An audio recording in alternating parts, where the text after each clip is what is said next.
Hello everyone, how are you doing? This is MD Tech here with another quick tutorial. In today's tutorial I'm going to show you guys how to resolve the Qt5Core.dll is missing error you're experiencing on your Windows computer.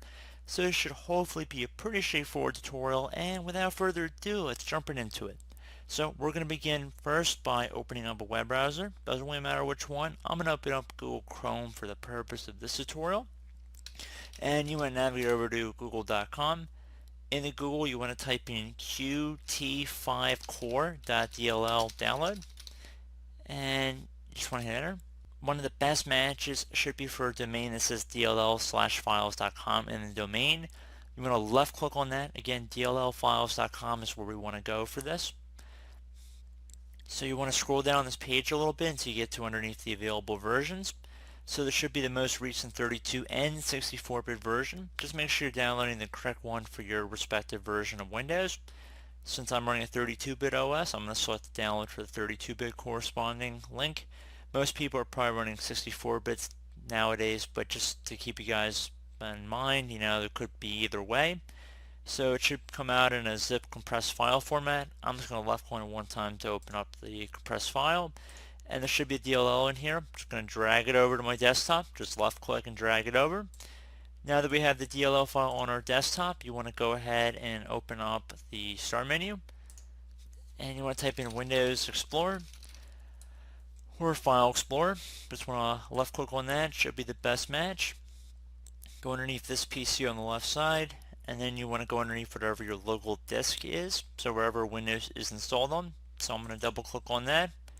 And then I'm going to go double click on Windows. Now you want to go left click on the View tab up at the top. Over on Options, left click on Options.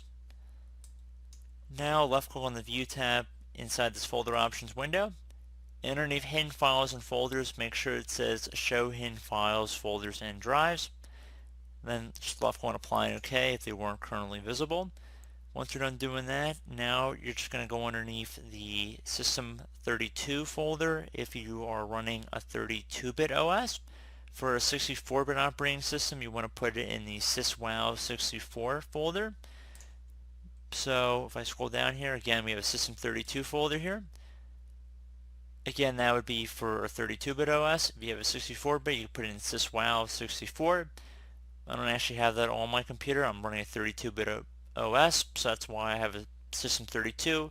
Even though you do have a System32 and 64-bit operating systems as well, just want to put that out there. So basically, once you have gone into your respective folder, you just want to drop it in off to the side. So I just dragged it off my desktop. It says move to, and then it says System32. You don't want to accidentally drop it into one of these folders. Just want to kind of do it off to the side here. So just left click to release it in here. It should say you'll need to provide administrator permission to move to this folder. Left click on continue.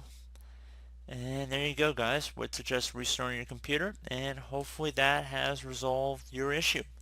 So as always, thank you guys for watching this brief tutorial. I hope I was able to help you out, and I also look forward to catching you all in the next tutorial. Goodbye.